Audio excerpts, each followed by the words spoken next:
السلام علیکم ورحمۃ اللہ الحمد للہ نحمده ونستعینه ونستغفره ونؤمن به ونتوکل علیہ ونعوذ باللہ من شرور انفسنا ومن سیئات اعمالنا من يهده الله فلا مضل له ومن يضلل فلا هادي له ونشهد أن لا إله إلا الله وحده لا شريك له ولا نظير له ولا مثل له ولا مثال له ونشهد أن سيدنا وسندنا وشفيعنا ومرشدنا ومولانا وملجانا محمد وبارك وسلم وصل عليه. أعوذ بالله من الشيطان الرجيم. بسم الله الرحمن الرحيم. وإذ يرفع إبراهيم القواعد من البيت وإسماعيل ربنا تقبل منا إنك أنت السميع العليم. وقال الله تبارك وتعالى في مقام آخر لقد كان لكم في رسول الله أسوة حسنة لمن كان يرجو الله واليوم الآخر وذكر الله كثيرا. صدق الله مولانا العظيم وبلغنا رسوله النبي الكريم ونحن على ذلك لمن الشاهدين والشاكرين والحمد لله رب العالمين. اللهم صل على روضة محمد في الرياض وصل على بلد محمد في البلاد وصل على قبر محمد في القبور وصل على جسد محمد في الأجساد وصل على روح محمد في الأرواح. گرامی قدر معزز حاضرین، میرے واجب الاحترام بزرگوں اور عزیز نوجوان ساتھیوں، میں نے آپ کے سامنے قرآن مجید فرقان حمید میں سے دو مقامات سے دو آیت کریمہ تلاوت کی ہیں.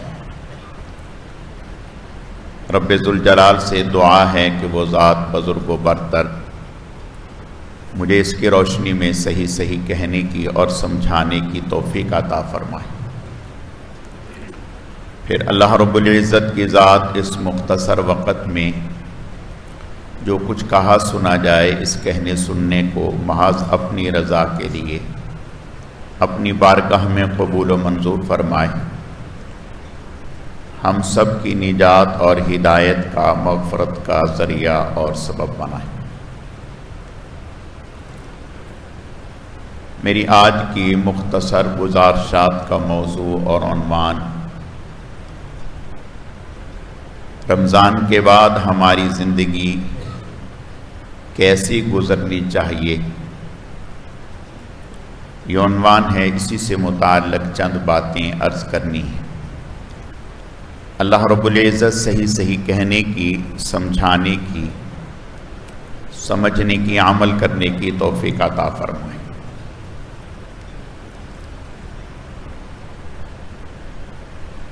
اللہ رب العزت کا کرم اور احسان ہوا کہ اللہ پاک نے ہمیں رمضان المبارک کے روزے اور تراویح اور اعتکاف کی توفیق نصیب فرمائی. اب اس کے بعد ہماری زندگی کیسی گزرنی چاہیے،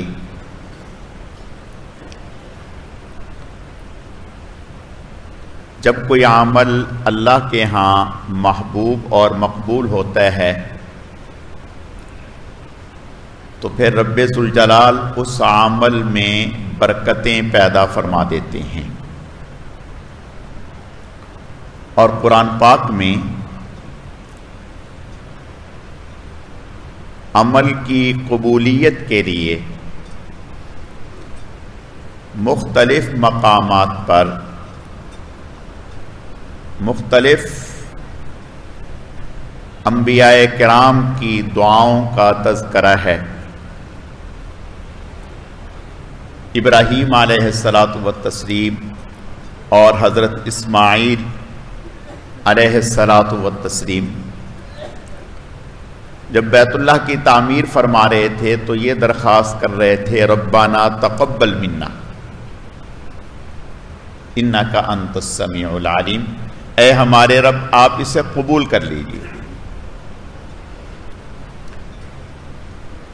اب یقیناً سوچنے کی بات ہے کہ کام اللہ کا نبی کر رہا ہے، اللہ کے نبی کی محنت میں بھی کوئی شک نہیں ہے، نیت میں بھی کوئی شک نہیں ہے، اخلاص میں بھی کوئی شک نہیں ہے، کام بھی پوری دیانتداری سے کر رہے ہیں۔ پھر یہ فرما رہے ہیں ربنا تقبل منا، اے ہمارے رب اسے قبول کر لیجئے۔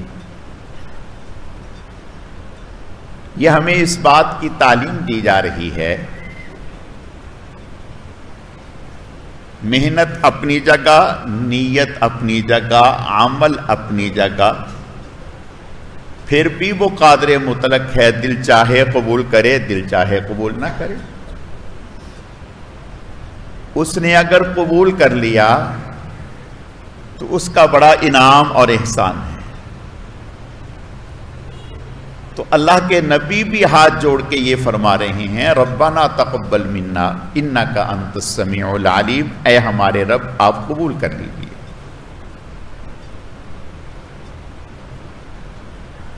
تو پتہ چلا کہ عمل کی قبولیت کے لیے نیت ٹھیک ہو، جذبہ ٹھیک ہو، اخلاص ہو، اور پھر اس عمل کے بعد آدمی تسلسل سے اس میں لگا رہے اور زندگی میں تبدیلی نظر آئے، اور پہلے سے ترقی ہو جائے، پہلے سے زندگی بدل جائے، تو اس کا مطلب ہے کہ اللہ کے ہاں یہ عمل مقبول ہو گیا۔ ابراہیم علیہ الصلاۃ والتسلیم سے قربانی مانگی، اللہ کے نام پر قربانی دے دی، اللہ نے اس کو ایسا قبول کیا، ایسا قبول کیا کہ قیامت تک کے لیے اس عمل کو جاری و ساری فرما دیا، قیامت تک کے لیے اس قربانی کے عمل کو جاری و ساری فرما دیا۔ یہ گویا اللہ تعالیٰ کے ہاں مقبولیت کی علامت ہے۔ حضرت ہاجرہ بیٹے کی پانی کی تلاش میں چکر لگا رہی ہیں، لیکن اللہ نے اس عمل کو ایسا قبول فرمایا، ایسا پسند فرمایا، حج عمرہ کرنے والوں کے لیے اس کو لازم قرار دے دیا۔ تو میں عرض یہ کرنا چاہتا ہوں کہ رمضان کے بعد ہماری زندگی میں تبدیلی آنی چاہیے، چینج آنا چاہیے۔ اب یہ زندگی میں انقلاب دو طرح سے، ایک تو اعمال میں پختگی ہو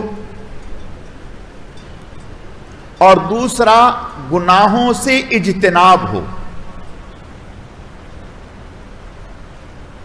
اللہ ہماری حفاظت فرمائے۔ اگر یہ دونوں چیزیں ہی نہیں ہیں، نہ گناہوں سے اجتناب ہے اور نہ عمل میں تسلسل ہے، پھر بڑی فکر کی بات ہے، پھر فکر والی بات ہے اور پریشانی والی بات ہے۔ اب عمل کا تسلسل کیا ہے؟ آپ صلی اللہ علیہ وسلم کا ارشاد ہے، حضور علیہ السلام سے پوچھا گیا، یا رسول اللہ صلی اللہ علیہ وسلم، اللہ کے ہاں محبوب عمل کون سے ہے؟ احب الاعمال الی اللہ۔ آپ نے ارشاد فرمایا، اللہ کے ہاں محبوب عمل وہ ہے جس سے ہمیشہ کیا جائے، وَإِنْ قَلَّ، اگرچہ کم ہو، تھوڑا ہو، لیکن ہمیشہ کیا جائے۔ جس عمل کو چند دن کیا اور چھوڑ دیا، یہ عمل اللہ کے ہاں محبوب نہیں۔ اور آپ صلی اللہ علیہ وسلم نے ایک صحابی سے فرمایا فلاں کی طرح نہ ہو جانا کہ چند دن کرے اور پھر چھوڑ دے، ہمیشہ۔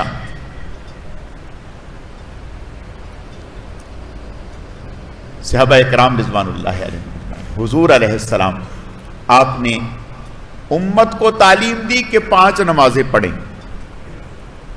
امت کو تو یہ تعلیم دی کہ 5 نمازیں پڑھیں، خود جناب رسول اللہ صلی اللہ علیہ وسلم 8 نمازیں پڑھتے، اشراق کی نماز پڑھتے، چاشت کی نماز پڑھتے، تہجد کی نماز پڑھتے، اور کبھی آپ صلی اللہ علیہ وسلم زوال کے فوراً بعد 4 رکعت بھی ادا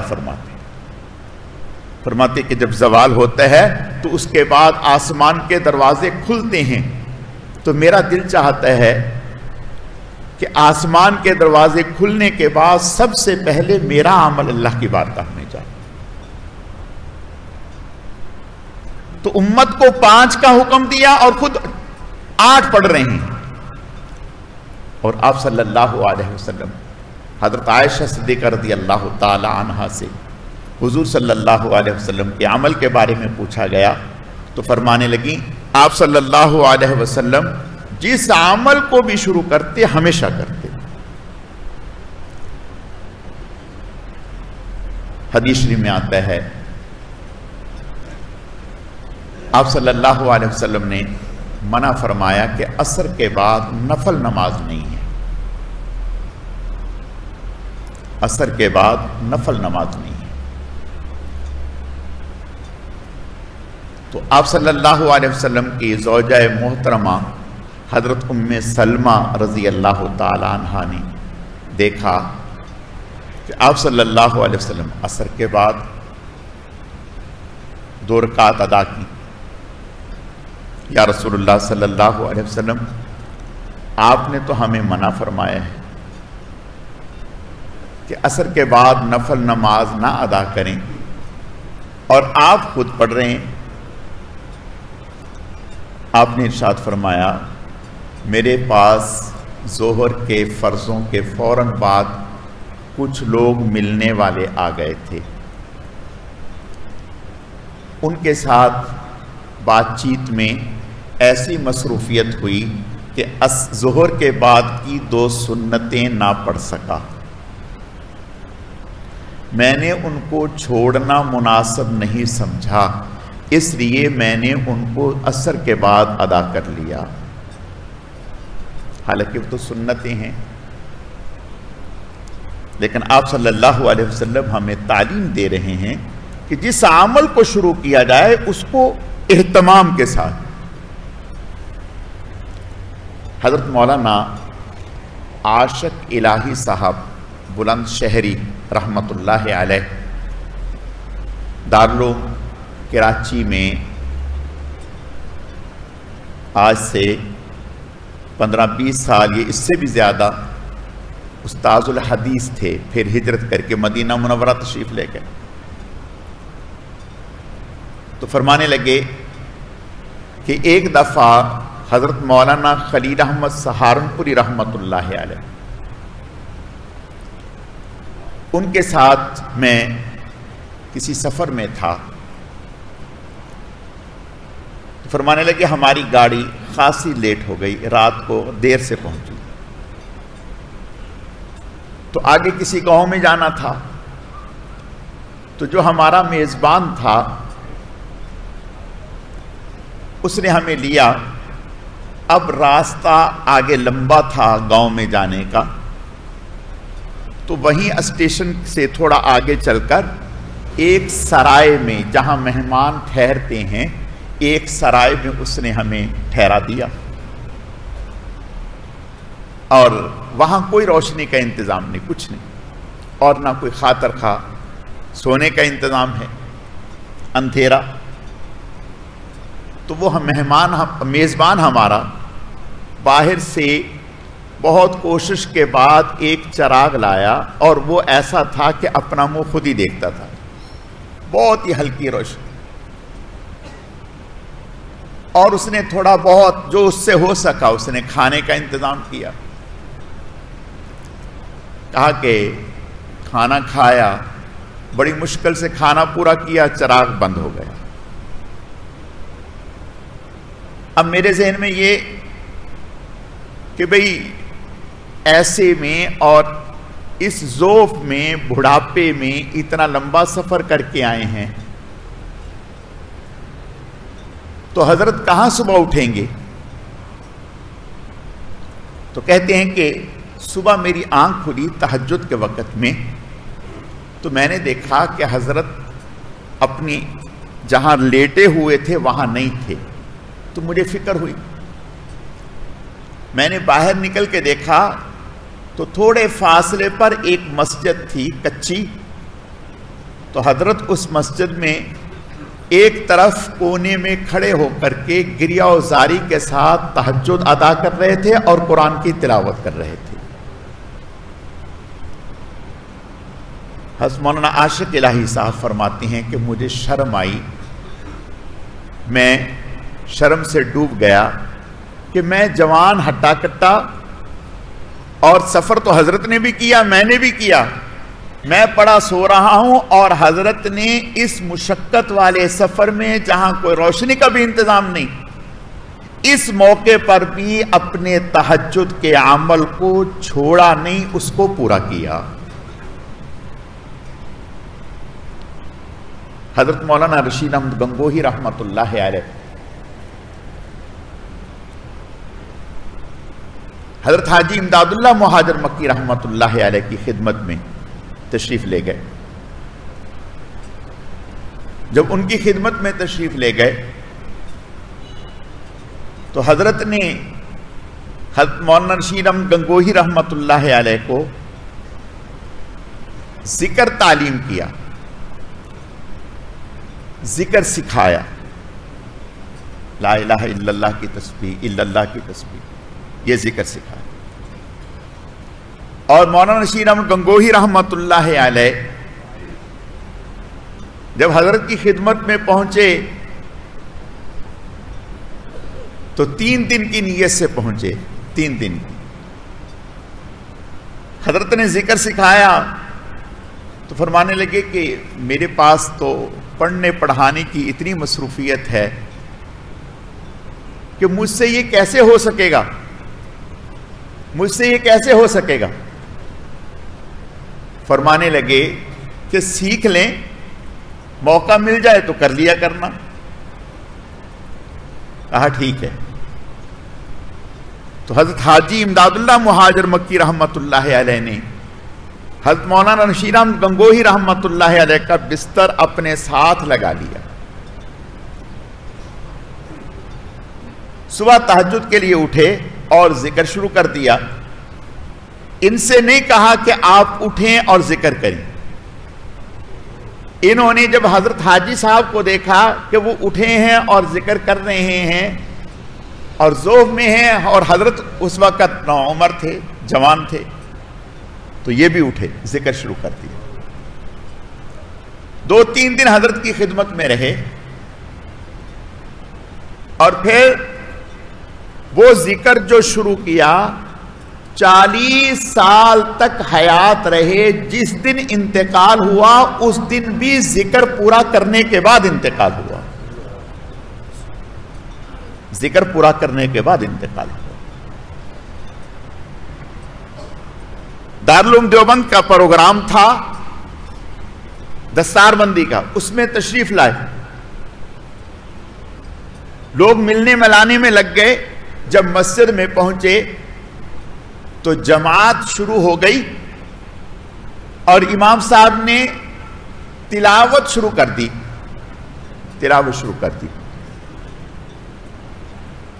تو پہلی ہی رکعت تھی، تلاوت شروع ہو گئی، جماعت میں شامل ہو گئے اور جماعت کے بعد بہت ہی زیادہ افسردہ. تو کسی نے پوچھا کہ حضرت خیریت ہے، کوئی تکلیف ہے؟ کہا 22 سال کے بعد آج میری تکبیر اولیٰ رہ گئی.